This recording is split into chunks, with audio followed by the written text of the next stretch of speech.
So we've come to the end of the Autumn International Series for 2022. It's been a hell of a series, and both these teams have done well. But today is Judgment Day, and I say Judgment Day in terms of how successful they will regard it. I think South Africa have the upper hand in that department because they've played a lot of players on this tour, and they brought the South Africa A team with them as well. So they've had a lot of exposure to Northern Hemisphere rugby, which can only serve them well in the World Cup build-up. So I think whichever team wins this game, it's going to be a big scalp, regardless of who does win.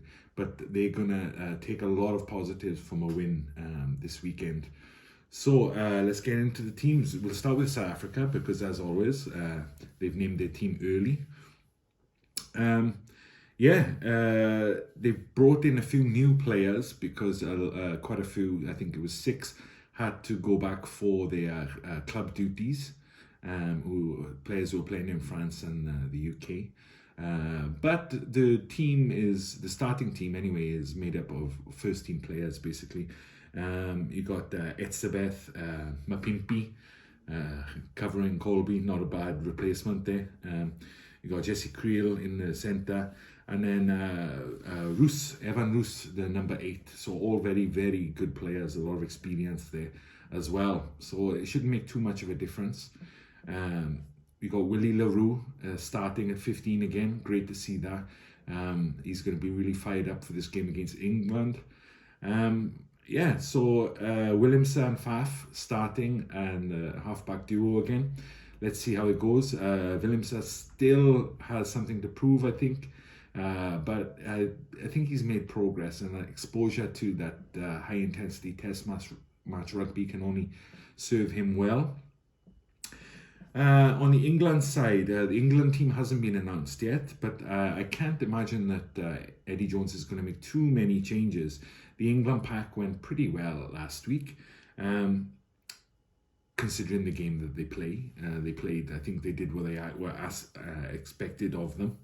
One change that I think he might make maybe is bringing on Jamie George from the start, starting him at hooker, and then Luke Cowan-Dickie then off the bench, because I think he's better as an impact player in the second half of games when things open up. Very good in the loose, gets his fair amount of turnovers, and can score tries as well. So if I were Eddie Jones, I'm glad I'm not, but if I was, maybe Jamie George to start. Simmons is 6. I thought he had a pretty good game. One big turnover that cost England a try, but I think they might have found his position in that team on the blindside flank.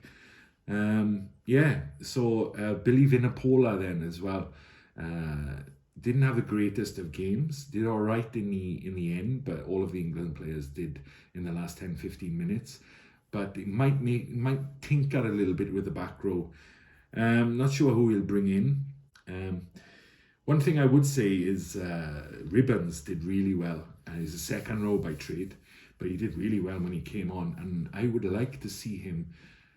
They start players out of position anyway, so I'd like to see him start at 8.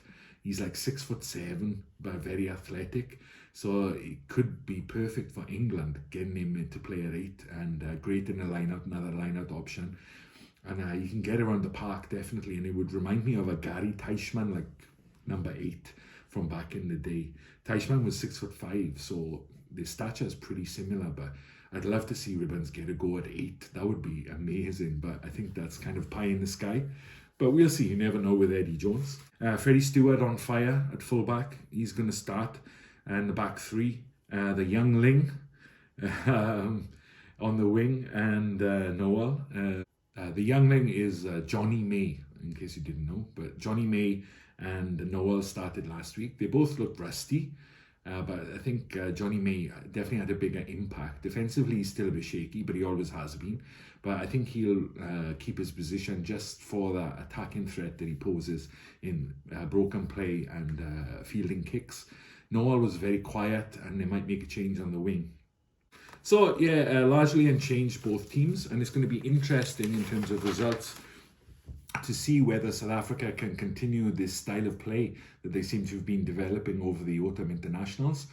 Started off pretty standard, as you imagine South Africa to play, running hard, good set piece, grinding it out against Ireland. Unfortunately, they didn't get the win. But then it seemed to be a turnaround tactically. They really got the French game right and kept the ball in hand a lot. And it really suited their players, and they played really well. And Italy was less of a test, but they seem to maintain that attacking style of rugby, which is really good to see from them. So let's see if they maintain that, or they revert back to the kind of standard paradigm for the international setup, at least. It's going to be interesting. Of course, it's going to be an arm wrestle against England. Two very big packs, two powerful packs. So set piece is going to be really interesting, especially the line-out battle.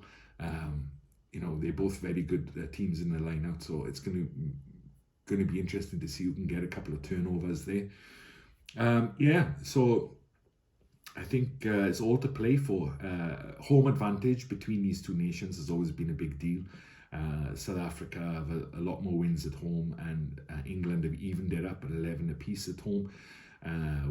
So I think at Twickenham, England are definitely going to have a little bit of an edge in terms of what you would normally expect on neutral ground. So it's going to be close. But I think South Africa are playing really well at the moment. A couple of changes in the team, but nothing that's going to affect them too much. So I think it's going to be a close game. I would say that South Africa are going to take it by 2 points. But maybe that's, again, my heart over my head. Last week I called New Zealand by 20, up and from 15. And I was looking pretty good up until the last 10-15 minutes. So I'm going to be a bit more conservative this time and say South Africa by 2. But England showed last week they can play rugby, and if they get their stuff together, who knows what could happen. But should be a great game, and I'm looking forward to it. It's going to cap off a great autumn season of rugby, and I hope you all enjoy it out there. All right, thanks a lot. Bye-bye.